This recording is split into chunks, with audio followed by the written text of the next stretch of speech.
Welcome, welcome, welcome to all of you that are new and all of you that are old and vintage like myself. Welcome to the So Jazzy Homegirl Media and Podcast. This is your So Jazzy Homegirl, Jazzie Jones, and I am back here. Guess what day it is, y'all? Or Tuesday, because why? Let's talk about it Tuesday, and we're going to get right into it because today, now, y'all know I'm going to still be me. I'm going to be me. However, I'm moving a little slow, though you see me still moving. Many of you know, and many of you are finding out that I was in a really bad car wreck. And so my neck is doing what necks do when they are fractured. So if you see me come back in after the break with a little collar, it's because I'm pushing through because this information today has to get out. I have a very special guest, as I always do. Miss Lucia is in the building from Savannah, Georgia, and she's here to tell us her story. We're going to invite her in to speak to you guys in just a few minutes. She's gorgeous, as I always say. I have gorgeous people, smart people, and people that I love, and stories that need to be told. So, you know what I'm going to do right here? I'm going to go ahead and tell you all to grab your favorite choice of drink because you know I got mine. Y'all know I got my coffee today. And Miss Lucia, what are we drinking, Mama? This is 0-calorie key lime flavored water. I've got to get my water in, and it's hot out here in Savannah, Georgia. It's humid, and we have to stay hydrated. We got to stay hydrated and mind our business. Drink our water and mind our business. So what we're going to do right here is we're going to ask production. Production! Bring in the music. Everybody, welcome to So This Jazzy is something I'm going to do a Homegirl little Media jam. and Podcast. From travel to fun, from news to music, from bees and honey to the finest restaurants. I got to From the move real red slow. carpet to DIY, we're covering it all because every story matters. Real people, real stories, real places, real good fun. Pour your favorite, grab your Pour your favorite favorite taco. Kick your feet up, sit back, taco. relax because we're ready to Talk about we're it. ready to talk about it. With your so jazzy homegirl, Jazzie Jones. Laugh with us, dance with us, learn with us, heal with us, grow with us, dream with us, celebrate with us, travel with us. Real people, real stories, real places, real good fun. Because we're ready to talk about it, becoming who we If you desire got your to be. taco, go ahead on and eat those too. Welcome back. Welcome back. I love our new music. And guys, you're going to learn who we actually have on the show today. I just asked her if she will do some great, wonderful coverages of some of the songs that we have. Because, you know, we do a lot of things over here. We produce, we record, we mess up. We do, you know, we just do it all. Anyway, before we get started, I do want to say that this is somewhat of a serious topic. And it's not something your children can't hear, but it may be something that is a little bit sensitive for them to hear. So let me read this disclaimer really quickly because I want you to know this. The views and opinions, allegations, recollections and experiences shared during this interview are those of the featured guest and reflect her personal account unless otherwise attributed. They do not necessarily represent the views and conclusions of the So Jazzy Homegirl Media and Podcast, Talk About It Tuesdays, with Jazzie Jones and my co-host, also production, Tahani Young or other affiliates. This episode is presented as a public interest conversation. Certain matters discussed involved allegations and ongoing legal proceedings. Our network does not present allegations as established fact and encourages viewers and listeners to consider all available information while recognizing that every individual, including my guest, is entitled to due process under the law and a right to her opinion. In the interest of fair, accurate, and balanced journalism, the So Jazzy Media and Homegirl podcast welcomes responses from relevant individuals, public agencies, organizations, and or legal representation who wish to provide additional information or their perspective regarding this matter. Having said that, I also know this young lady and have had a long history with she and her family. And sweetheart, I really never have anybody on the show that I don't do shows that I don't believe in. Let me just start there. So I have to believe in it enough to bring it onto the network. But we got to dot all our I's and cross all our T's. So having said that, I want to tell you that the name of this show was something important for us because when she told me the story, now I've been listening to this story and I'm gonna let you talk. I've been following bits and pieces, but when we're doing our thing, we're not paying attention, but we're sending the prayers and the hugs, we don't know all the details. And she called me the other day to say, whoa, saw you were in a wreck, need to check on you. I gave her my Yes. updates, and then I said, no, wait, because I've been meaning to say this and ask this question. And she said, girl, let me tell you. So this story today is about what she and her family have experienced, and we'll get into that. But the show title is called We Called for Help, Then the Bullets Came. This is a family story of fear, displacement, and unanswered questions. And we're bringing it to you on Talk About It Tuesday because we like to talk about it and we like tacos. So, nonetheless, we want to jump right in and find out who we have on our podcast today. And so, y'all already know, I'm going to move to the side, bring her to the forefront. Introduce yourself and the people that love you. Hey, Mama. Hey, everybody. This is Miss Lucia's here. Come on, everybody. It's Come about on, to get intro. started at my party. And let's talk about it Tuesday. Let's tell the story. Gotta tell the story. Yeah. And on that note, thank you so much for joining us. We'll see you next. No, I'm just kidding. Girl, yes. Yes. You better sing on into the intro. I love it. I love it. I love it. Thank you for Welcome. having me. Tell us about you, the family, how's it going, and all of the things that we're doing. Yes, I am proud to be Black and Colombian. My All father right. is Dr. Reverend Arthur Jahannes. He was a Renaissance man. He was a pioneer of Black psychology in the 1970s. I am a PhD student at Hampton University in educational management with a concentration in higher education. I have the honor of updating his dissertation to see if it still holds true. He is my hero. My mother was an art professor at Savannah State University, Clara Aguero Ortiz. You better Came say here it. from Colombia. Wait a minute. Hold on. Back it up. Back it up, honey. Say it again. Say it again. Say Say it mama's again. name. Say mama's name one more time. Take time. Clara Aguero Ortiz, de Colombia. Mi mamá es de Colombia, el capital. El capital es Bogotá. Sí, toda mi familia son de Colombia. All of my family is from Colombia. I've got cousins, uncles, lots of aunts, and my mom is proudly from that country. And so I'm very much Black and And Colombian in Colombian, who I yes. how I operate, and how I live my life. So my father, Dr. Reverend Jahannes and Clara Guerra Ortiz, made me to be outspoken, to tell the truth. Yes. I get my artistic qualities from my mama.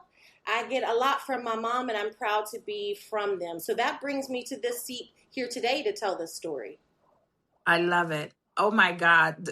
Listen, chills. And I think chills for me because I knew and I know them, right?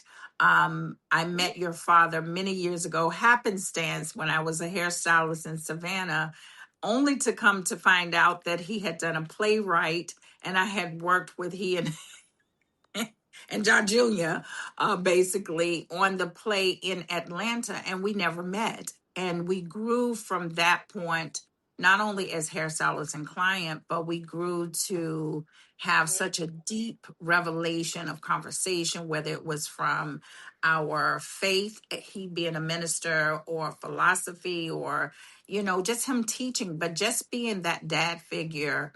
He was such a powerhouse. And when I hear you stand up for rights, when I see you representing the community and the youth in the community and all of the things that you do in Savannah, I see him, right? I see him just speaking through you like, no, I'm not going to be silent just because you want me to be silent.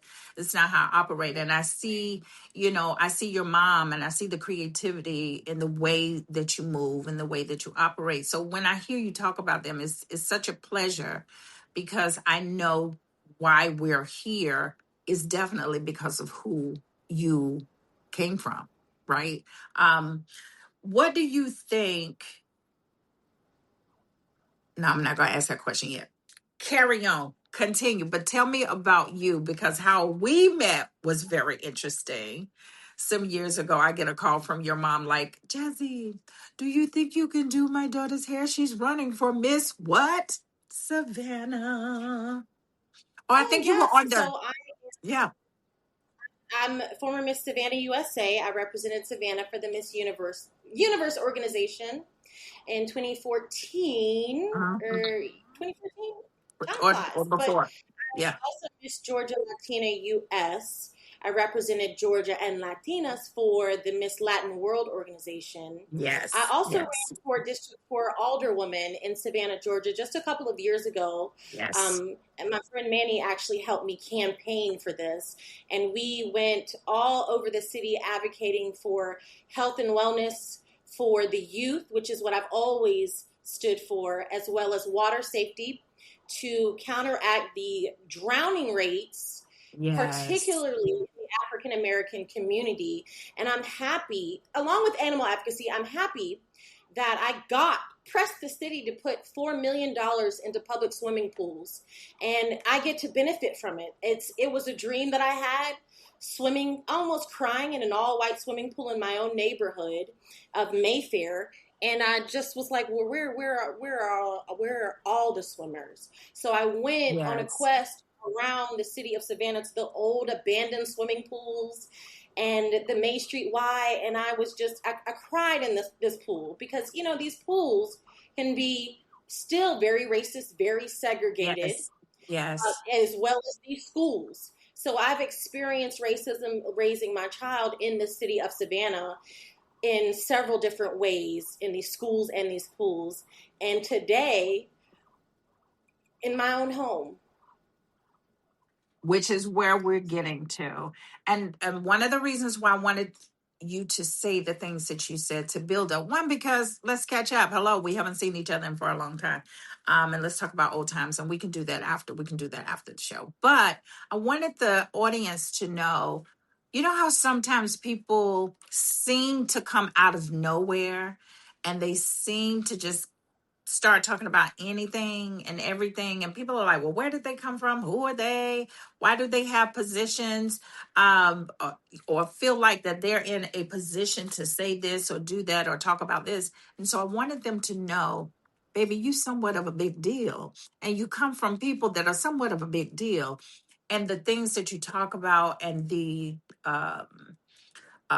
things like the pool get, and I've watched you and your son and the other children. I have just been so proud of all of the work you have done. So I wanted to kind of give that build up of why, when you say what we're about to talk about, when you say, hey, I made a phone call and I said we need to protect the neighborhood because there's something going on in the neighborhood that shouldn't be going on, and then bullets start coming, and then you're displaced, and then you're running for your life. I needed people to know, okay, this wasn't just out of nowhere from somebody who didn't really have a leg to stand on. So let's get into how we see in the background the luggage. We see it sitting on the bed, and one would think, for those of you that are watching, one would think, she must be going somewhere fabulous. When actuality, we had to leave our home and now you're living in a hotel. So let's start from the beginning of that, because y'all, let me tell you, when I say their home, amazing, welcoming, all the parties, the dinners, the book discussions, the gardening in the back, the big tree. Oh my God, the big tree. Beautiful older neighborhood with neighbors, at least when I came over there, hey, how you doing? And just a Right. comfortable, beautiful area in Savannah, Georgia. So how did we get here where we called for help and then the bullets came? Let's go back to the couple of days, couple of weeks or months before, and let's talk about that. Yes. Well, actually, my friend, man, do you want to say hello to everybody real quick? I've got to put Manny, this in come on in. perspective. Come on in. Sit behind her with the luggage so we can see you. Hello. Hey, how are ya? We've been friends since the 7th grade. Yes, But it's 7th grade. February 2025, we went for a walk around the lake behind our home, my home in the Mayfair community, in the middle of Savannah, Georgia, where my backyard is the aquatic center, the Olympic-sized aquatic center. And we have a canal, we have woods, a canal, and a hidden lake. So there was this hidden lake that we walked around. And when we walked back to my house from the back canal, we witnessed, you want to tell them? Oh my God. Animal traps, chicken coops, carcasses of dead animals. It was ridiculous. And this was like a very affluent area. What? Like it's so ridiculous. It's so ridiculous, girl. Like it's so ridiculous. Like we grew up together, so we grew up in a pretty posh areas, like Yeah, it's a folk predominant. It's an older area, but it's a predominant area. Yeah, no, but like the colored folk that had risen up and kind of gotten into the white neighborhoods and shit like that. Yeah, that's how it was. But it changed. But then you got a chicken coop, and there were animal traps out back, and Sarah was navigating don't step over here, don't step over here, don't step over here, like walking traps, like we're in Vietnam, like some kind of nonsense. Yeah. So oh my God. So wait a minute. I want to ask this question. So we're not just talking about like a backyard homestead, like you have chickens and you're raising gardens and it's like a homestead farm. We're talking about major carcass, major unhealthy and unsafe. Yeah. Dead animals in my next door neighbor's backyard. I own an acre of land. Everybody owns an acre of land. And we had probably walked since 7th grade anywhere and everywhere. And we were kind of singing Mariah Carey songs like, do-do-do-do-do-do-do. Yeah. What? Literally like, don't step over here. Yeah, no, we were jamming, and then it was like, and I think you threw a rock at the chicken coop. So the guy has a chicken coop, and Manny actually got really upset about the chicken coop. I think he called the police that night. I did call the police that night. I did, and they just. Why did you now? We're farmers, so now. But why did you call over the chicken coop? You can have a chicken coop in your backyard. Not in a suburban neighborhood. That you have to have license for that. That's the thing. You do have. Yeah, you do. You do. Well, you have to have license to keep, let me remind you that when I ran for office, I had to understand and study all of the city's ordinances. And it's very illegal. Yeah, it's very illegal to have roosters in your backyard, and they're the loudest roosters ever. And you would think that it's funny, but it's not. No, it's not. I had to go to the doctor with high blood pressure. I mean, it's screaming in the backyards. Yeah. And the chicken coop, you also have to have permission to have these chickens in your backyard from your next door neighbor. You have to have that permission. So this guy did not ask permission. And let me remind you that the canal and the woods, tons of woods behind our backyard and the hidden lake, as well as Lake Mare across the street, do have wildlife, raccoons, possums, deer, snakes, alligators. So that chicken coop and all of these birds were attracting all of the wildlife right into my backyard. So that pushes us forward that this man we witnessed was trapping animals, murdering them, and it brings us to, he got upset, and he actually said, I remember, Dr. Reverend Jazzie Jones did not pay a mortgage for you to be living next to a chicken coop, Miss Lucia. I'm calling the police. You don't think I'm going to call the police? I'm calling the police. And I was like, no, it's fine. But he actually was way ahead of the game, which is why he's my friend. He's very intelligent, which is why he's my friend. He was way ahead of the game. That police call was ignored. But the severity of having that wildlife right in your residential neighborhood got to be horrible. And for this man next door, unsafe, very unsafe. completely. There was a fox that chased us in the morning when I took my son to school.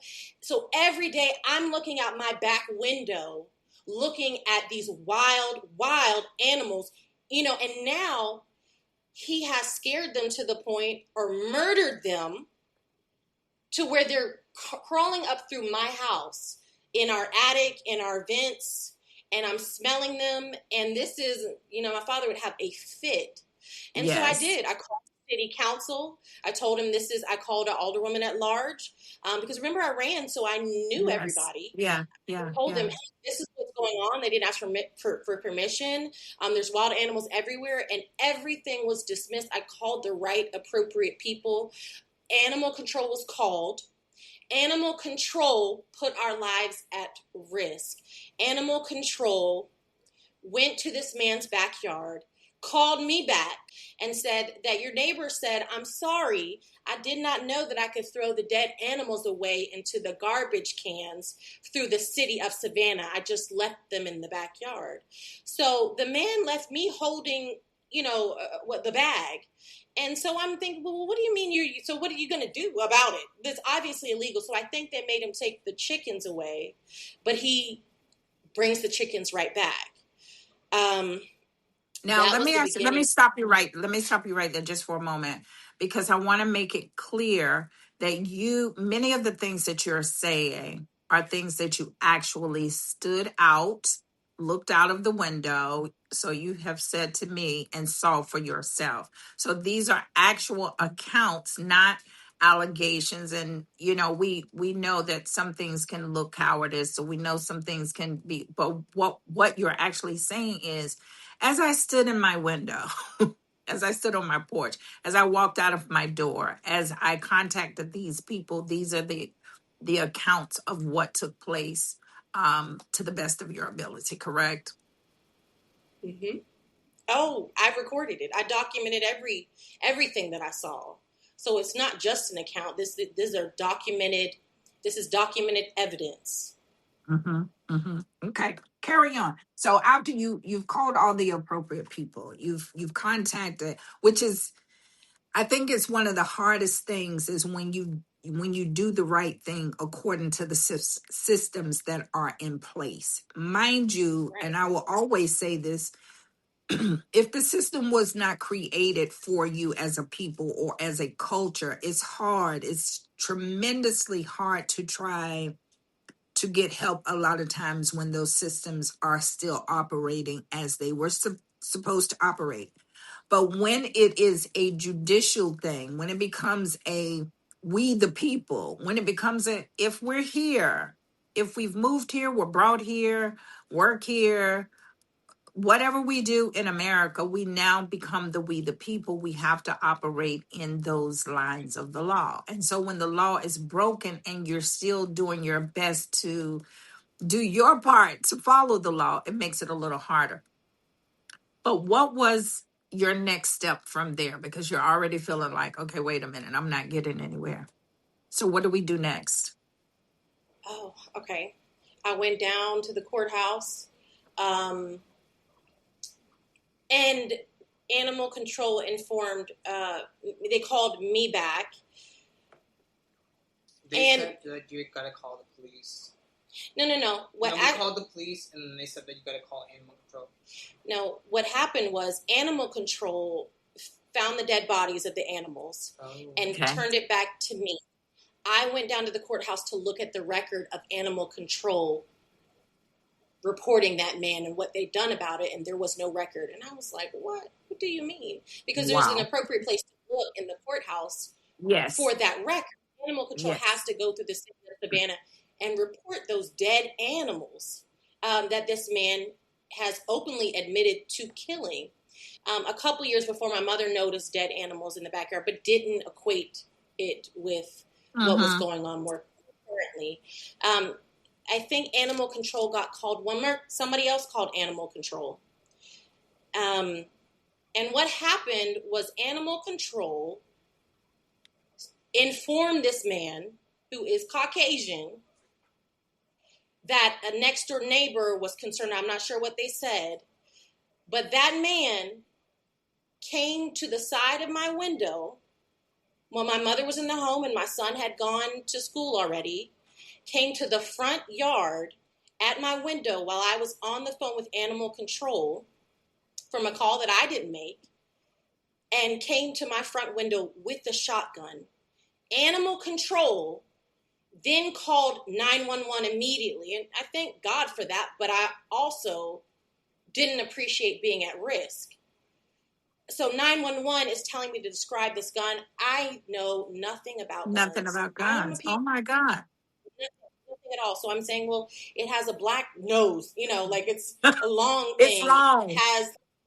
It's long. It's got a black nose, and then it's got a wooden arm, but they forced a dispatch was like, well, describe the gun. And so I did, because I was like, am I going crazy?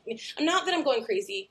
I was terrified. I had to shove my mother in the it was a surreal moment. It wasn't you were going crazy, but you don't, technically we're not supposed to be in a frightened state in our house with a neighbor with a gun at the window. That's just not how, quote unquote, America is supposed to work. Not to say that it has not happened in past history, in a lot of things, in a lot of places, but that shouldn't be am I seeing things? Is this really happening?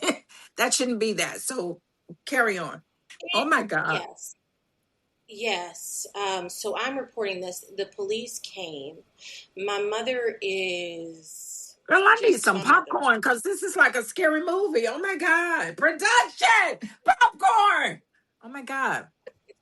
It's a reality. And it is my students at Savannah State, they say, Miss Lucia, how come you don't just make a movie out of your life? It sounds like your life is a movie. And I'm like, it is a movie. It's starring me.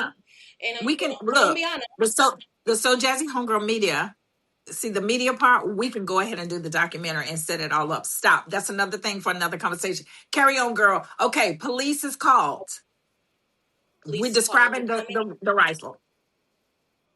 Yes, I'm describing the rifle. And they come in, maybe 3 men, one Latino guy. So my mom is like, "De donde eres?" So they have their Hispanic conversation. And then 2 gringos, 2 white men, officers. And this is always relevant to describe the race of police officers. As Manny says, he's snapping. Always relevant. Because Manny, because Manny is from where? Let's make this cultural. Manny, where are you from? My family's from India. Where your people from? My people are from South Asia. We're from Amritsar, Punjab, in India, but we were colonized by British folks. Hold on, wait. Okay, go ahead. My neck can't do it. I wanted to do it so bad. He's a wonderful dancer, actually. But this is just what white folk do, is that they get away with a bunch of stuff, and they are able to just turn people against each other. So this is why. So my grandparents are from proper India, what is now India, from Amritsar, but they were pushed out violently because there was a Hindu-Muslim Muslim revolt. Muslims were kicked out of what is now Bharat, India, into what is now Pakistan, into Lahore and Karachi. We had to find new places to live and re-assimilate and I'm just part of a long history of diaspora. So Yeah. Yes. yeah, Yes. and it's I, because I it's was, been constructed by like white colonization, white colonizers. So Well, he yeah. was I also wanted to, for 9/11. yeah, So he remembers what it was like to be terrorized as a racial yeah, I minority. know and what targeted. I know what gunshots sound like. I know what AR-15 sound like. I know what bombs sound like. This is what was happening in Pakistan at that time Yeah. during 9/11. So I know what all that stuff sounds like. Fortunately, my house, like my grandparents' house where I resided, was never bombed, never hit with bullets. Maybe a stray bullet here and there that we found later, but it was like that was kind of like a normal thing, if that makes any Yeah. sense. Yeah. Everybody's house got shot with a bullet, you know what I mean? Yeah. But it was a marble home anyway, and it's just like I know what bullets sound like, and that is Yeah. absolutely true. And I know what bullets look like too, because we had cameras too. And this is back in like 2001, 2, like 1, yeah, during 9/11. Yeah. So this was the reason I asked that and the importance, and I want to be, I want to be clear. Again, everybody has a right to their feelings. What I would like to say, and I always say this, we can't remove facts. This is not a I hate white people show. This is not I hate black people. I support all black people. I support all white people, all Indians, all Pakistan, all Colombia. This is not this show. And this is not this me. But what we have to know and understand is facts are facts. And if we live in a society that allows injustice for one, as they say, then it's injustice for everybody. It's not, oh, black people have rights, but Indians don't. Indigenous people have rights, but Mexicans don't. It's not, it has to be a system that we reform, that it is truly the people. It is truly the United States and not the sometime states, the sometime laws, right? So I understand why the need to say it was, as you say, gringos. It was white police officers. It was Hispanic police because the way you're treated oftentimes is different depending on what officer shows up. I've had situations where white officers have been far better in certain circumstances than the black officers that showed up, than the Hispanic officers that showed up. So we don't want to say all people, all white people, all these type of people, but we can go back and say culturally, from where your beginning was, these are some of the colonization things that were put into place because there was a superiority and there was an entitlement behavior that felt like my skin, unfortunately, or my economic status or whatever is greater than yours. And so this is where the gaps come in. And this is why we're even having this conversation, because would you be just an average white American, this would be a different story. We've seen it factually. This is not us, having any chips. It's just a fact. So in many places, especially in the culture of Savannah, Georgia, and I lived there for many years as well, it's still not caught up to what needs to be a fairground. So carry on. Yes, Pick so it up, pick it that back up. interaction became that man that lived next door, that lives next door, still lives next door. And these were people that we sent, have 2 kids that are homeschooled, and, we sent Christmas presents over. The kids have come over to my house, babysat. Everybody all the kids in the neighborhood just love to hang out with me. I'm responsible, and I've taught Right. children my entire life, so people trust me with their kids, and I've got them on the trampoline and supervising them in the backyard, and it's Martin Luther King Day, and we're all together on the trampoline, and and this man shows up in the window, and then shows up in the front window, and he actually looks around to see if anybody sees him behind this bush in my front yard, and then approaches my window I don't know how he knew I was right there. Maybe he saw me from the side window, but he came to the front and terrified, and he just started yelling, kind of threatening. I'm not sure what he was saying, but was really aggressive, and then held this weapon that he had. He had a blue vest on and some jeans, and he's blonde with white hair, about 50. And the police come, and the police go to his house because it's called weapons threat. They go to his house, and his wife says, he's not here. And I know that that's a lie because he just left my house. And on the police report, it says that his wife said, we don't have any guns, but if we did, it would be in the shed in the back. So, I mean, that's like O.J. Simpson saying, you know, I didn't kill her, but if I did, I'd have done it like this. Like, that's two different statements. You know what I mean? Like, do you have guns or do you not? So she told the police they didn't have. So they didn't do any inspection. No. No. I was terrified. I was terrified. And so I told my mom, I have this way of getting her attention. Como la flor, como la flor, con tanto amor. So I'm telling her, like, this is me being like, let's get out of here. We gonna die. Let's go get some. You know, and I literally said, let's go get some tacos. Can we get some tacos at the place down Come on, tacos on Talk About It Tuesday. Let's go talk about it on Tuesday somewhere else. I'm saying, now I've witnessed them murdering animals in my back window night after night after night, and the neighborhood is hearing gunshots every single night.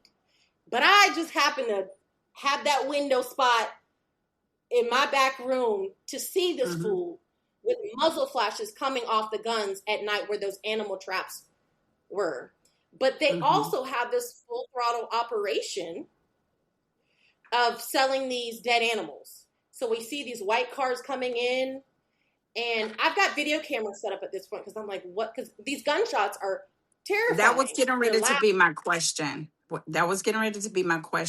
Because I know you sent me some footage, right? So my question was getting ready to be, after that happened and they, you know, are now seeming to not take your word for it, which is really kind of crazy. But nonetheless, was that when you said, okay, I need to get cameras all around my house?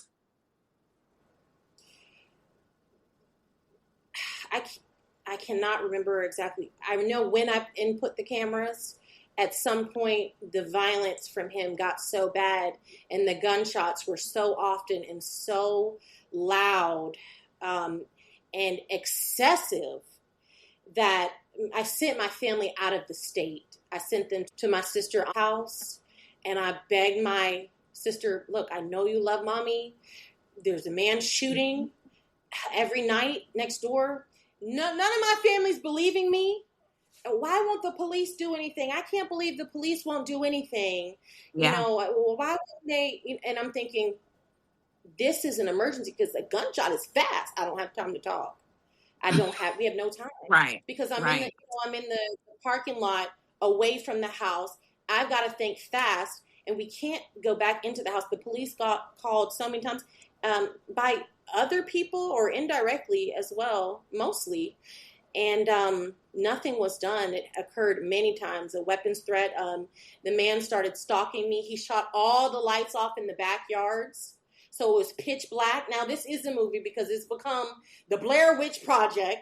Right. And I'm saying every Negro spiritual possible, trying to read from my father's Bible, just trying to hold it down. But I know that my father would say, you know, a faith prayer without works is a dead deed. So I can't just sit here praying and singing. I got to do something.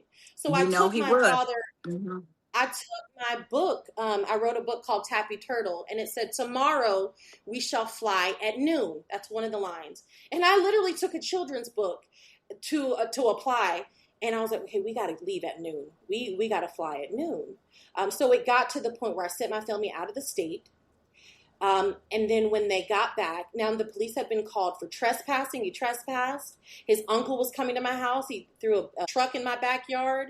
All the lights were shot off in the backyard. Wait a minute. What kind of truck, girl? Wait a minute. Now you sounded like, you know. A white truck with a Trump sticker on it. I had like a little truck. not a big truck. A big truck, a big boy truck. Yes. Yeah. Wait. Like a real driving truck? A real Or truck. A real truck was stuck in my backyard. And then his uncle came, banged on my door what? with a Trump sticker. So I told that thing way out. I was like, get this thing. This is this too much. And the lights are out. So, and I know that this uncle has weapons, because the people that work for him, we know, said, hey, this person has weapons, and therefore his nephew has weapons also. But what the nephew had set up in his backyard was a hunting station, hunting ground. So the grass, he would build it up higher. And the Latinos are telling me they're looking, because they work in the fields like that, and are saying, no, he's got this set up to where he can shoot behind it when deer come up. This is in the middle of Savannah, Georgia, in the city where children Like I'm tripping. Lake Mary, Right. the Aquatic Center. That's what I was getting ready to say. The aquatics, where you're saying the shots are going, even though it's wild bush there, right behind that. Okay, if anybody walks by, a bullet has no, okay, I'm just going to stop here until it hits whatever that is, it's going to hit. This is ridiculous. Oh, to the MJ. Oh my Yes. God. And there were people walking behind the canal at night, and it was the most terrifying events to witness in the pitch dark. And I'm thinking, is he going to think that they're animals and shoot them? Do they know? Yeah. So eventually a rumor went around, and I learned this at a hotel, that, hey, people come back here and shoot. So that was my backyard. It was the Blair Witch Project meets Colombiana meets, police cover up. Yes. Yeah. Okay. Bullets. This is insane. So now, because we only have a little time, because you got stuff to do, but I could be here just like, girl, tell me more. So where I want to get to at this point, I want to know a couple of things. One, what is mommy saying? Right. And so for those of you, even though we're talking about dad as if he is present, he's present in all of the spirit. He's present in all of the things that we're taught. But he has passed, and so now it's you, it's mommy, and your son. And so you have become the protector. Now you become the epitome of who Dr. Ja was. Yes. But what is mommy saying? What is your son saying? Because didn't you tell me about the time when the house got shot up and you guys had to do what? When the bullets are flying all over the place, because at this point they know you're the one complaining, or at least one of the people that are complaining. So what happened when the house got shot up? Well, the police came several times, weapons threat, trespassing, stalking.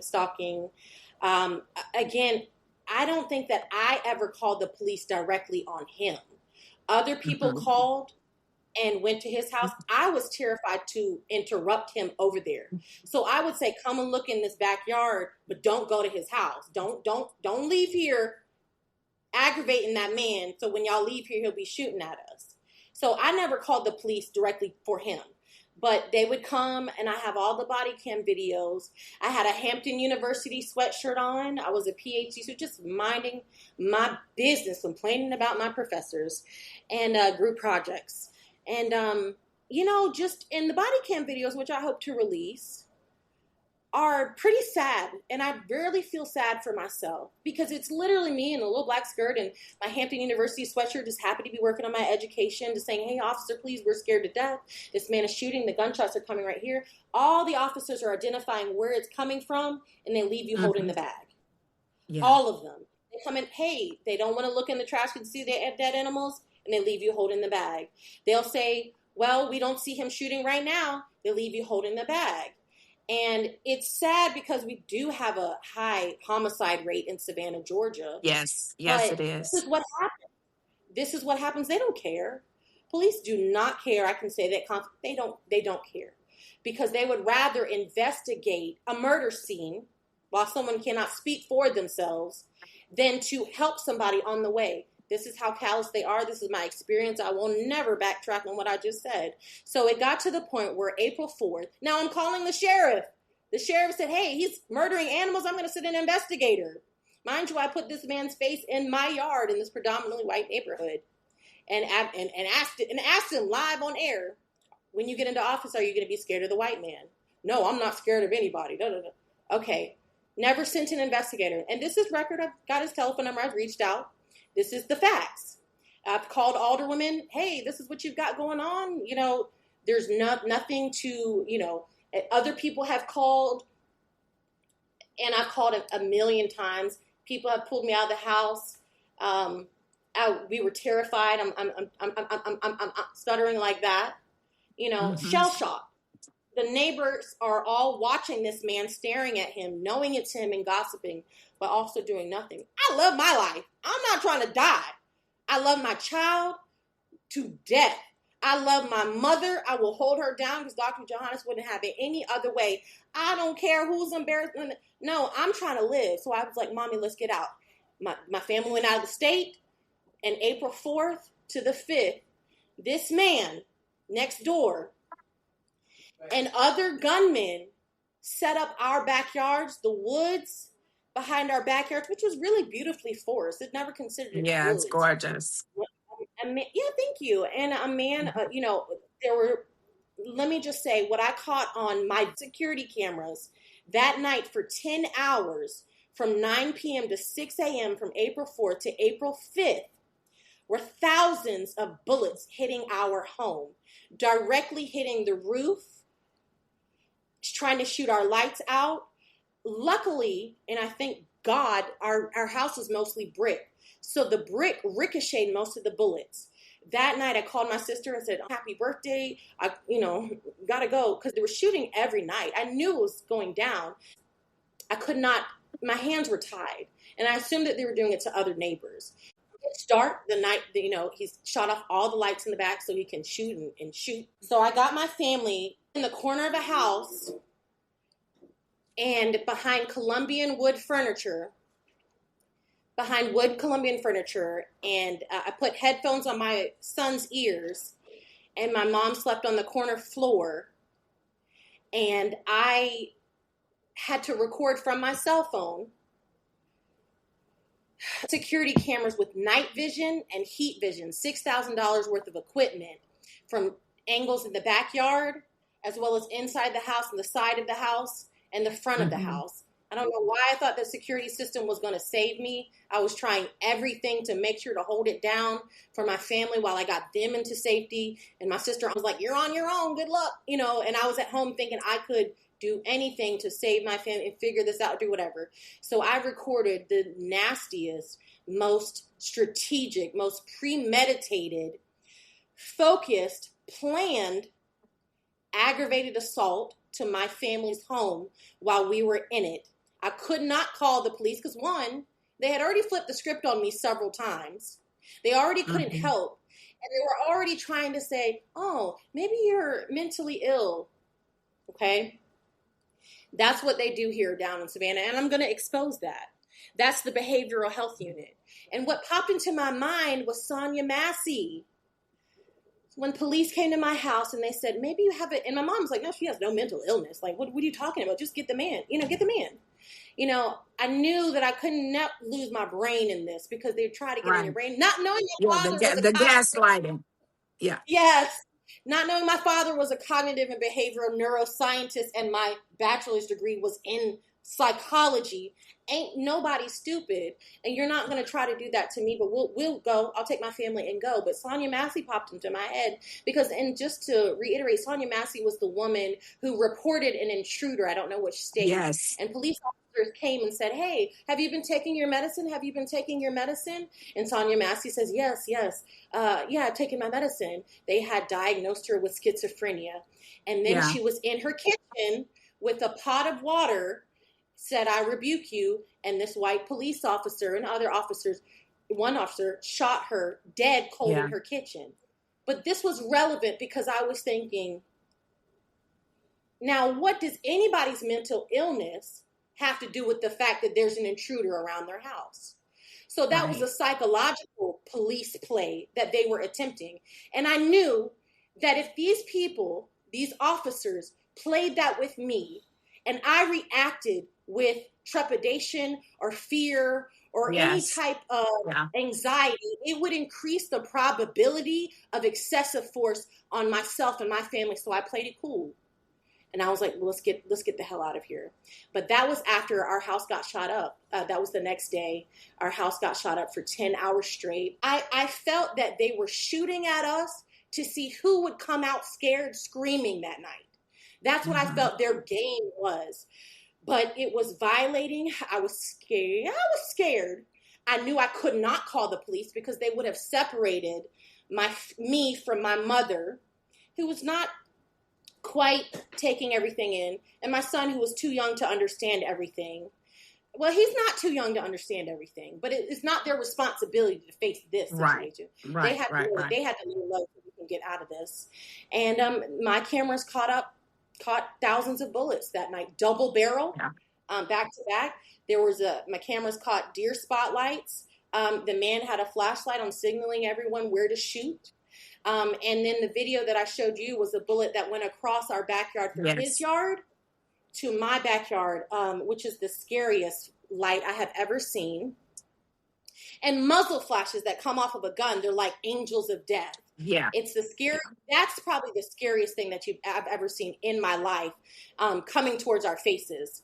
It was just muzzle flashes. I'd seen them. Because it blinds you. But it blinds you on purpose, like for hunting purposes. It blinds the prey so that they stop it long enough to be shot. Yeah. Mm-hmm. Wow. Yeah. So that all happened. That all happened right before you said, "Okay, family, y'all gotta go. Y'all gotta get out of here because we can't be crouching tiger, hidden dragon. We can't do it. We cannot. This is not how we live." I got my family out, so I know that they know who was in that backyard that night because they know why they didn't have to meet. So this was premeditated. So let's say it like this. The way you have surmised it is your thoughts of how they think. Nobody can know someone's thoughts. We can know their patterns, but we don't know their thoughts. So we want to be careful in saying what somebody else thinks or what somebody, unless we have all of the proof, unless we have everything lined up, the way their behavior or the way their pattern has run, we can say that. But what we want to make sure you're protected in saying what you know to be true, not what you think to be true. So I know they didn't do that Wednesday night, but they sure did shoot at us that Saturday. He's got a hunting license. I would love to say, Jazzie, that they were hunting deer that night, but they weren't. There was not a deer in sight with over 10 hours of video evidence. Not a deer in sight. So they shot us. I'm gonna stop you here because I'm telling you, when I say I just want to, I want to have the real conversation afterwards.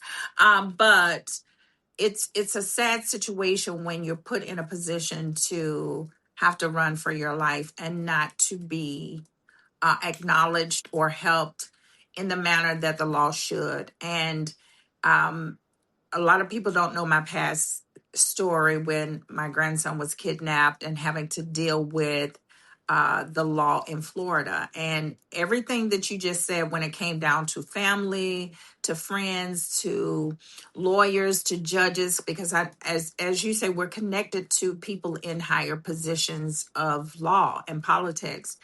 And for people to say, Jazz, I've never seen anything like this, you have the evidence. And nothing happened for 5 years. For 5 years, constantly back and forth with the judicial system, with the police telling my daughter at the time that she needed to go get a maternity test. Yeah. So when I'm hearing you tell this story, it is unbelievable. But because when you've experienced something really similar, and nobody believes you, it plays on your psyche. It plays on your health because your mind is so shut down. Like, well, am I crazy? Did I? No, I know I have the proof that here's the documents that show that this happened. So you know that it's true. It really is something you have to push past and dig deep in your faith and know, God, I have faith that I'm going to get through this. When you are an advocate for the community, the rights of your family and your community, both nationally and internationally, you have to do more than just sit back. You have to bring these things to the front. So I am extremely honored and grateful that you allowed us to bring this story to the forefront. We do know you have court coming up this week, and so we wanted to get this out now because it's Talk About Tuesdays, girl. We had to have a show on the Tuesday. However, we wanted to get the information out because I want to talk to some of my colleagues in media and say, okay, here we go. Here's the information. What are we doing about it? Because it can't just be a story that we read and put the book back on the coffee table. This has to come out to the public. And it's not that the public does not know. If it's happening in a neighborhood, people know it.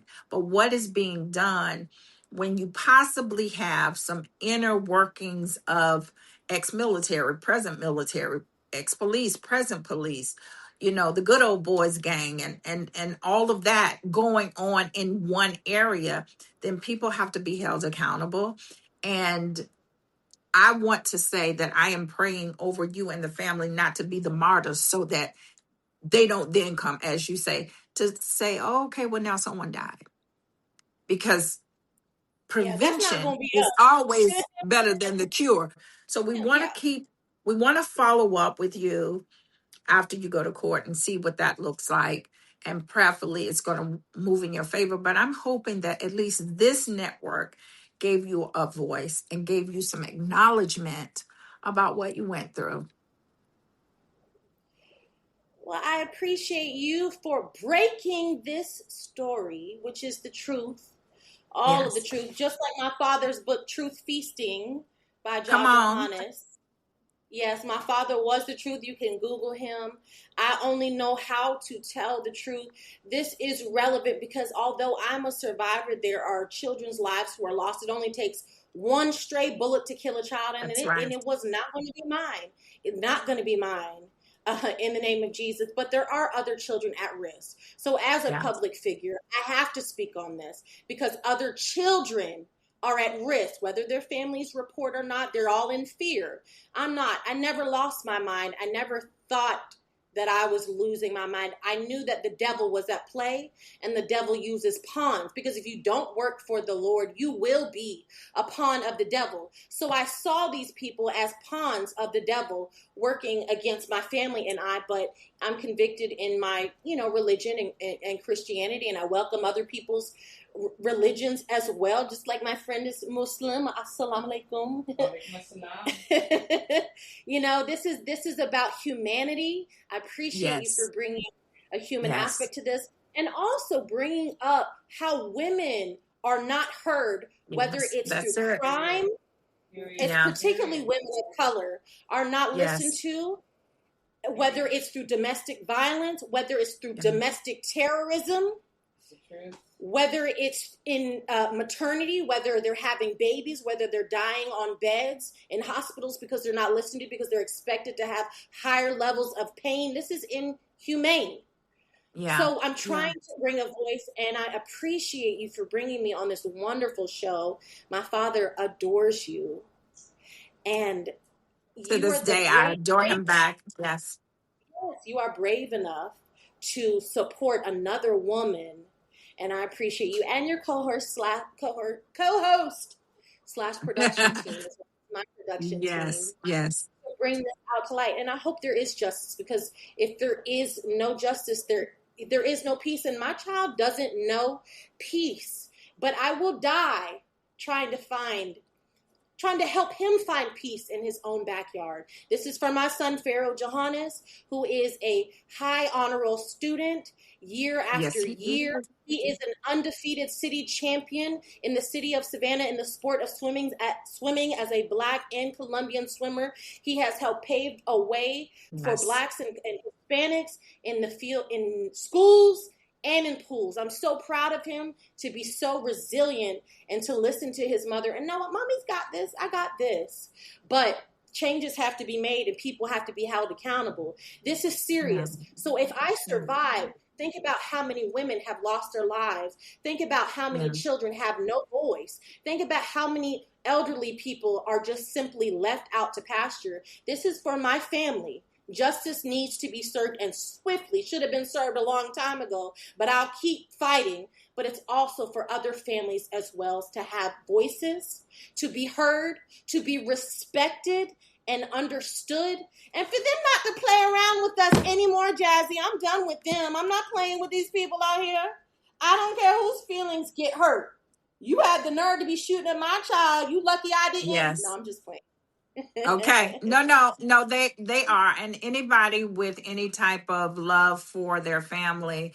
And when I say family, I'm always saying, I jokingly say, but honestly say, I do what I can for the community. And my community is my family, my friends, my local community, and my global community. It is not for us to be here to just be here for ourselves. It is for us to be here so that we can say, use me. Everybody say, oh, don't use me. No, we're only meant to be used, but we're not meant to be misused. We're not meant to be misused. And I think that bringing stories like this and bringing voices like this gives another voice for somebody who does not have one.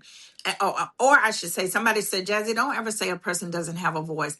Everybody has a voice, but everybody is not heard. And so that's what this platform is for, is to bring the real stories, to bring the real people and the real good fun so that we are able to put it all together and have a wonderful life. So again, for production in Savannah, Manny, thank you so much. Lucia, we just love you and appreciate you. We're going to follow this story. We're probably going to make a trip down to Savannah so we can kind of show the area, because this is ongoing. This is not just, thank you for coming on and that's it. This is ongoing because Savannah is still near and dear to me, but just as a city in a state that has so much still left to do on race relations, on building up and being better. Our country, our city, our states can be better, but we have to be a part of the betterment. So I love you. And until next time, we'll talk about it on a Tuesday. Bye, Mama. Bye. Thank you. I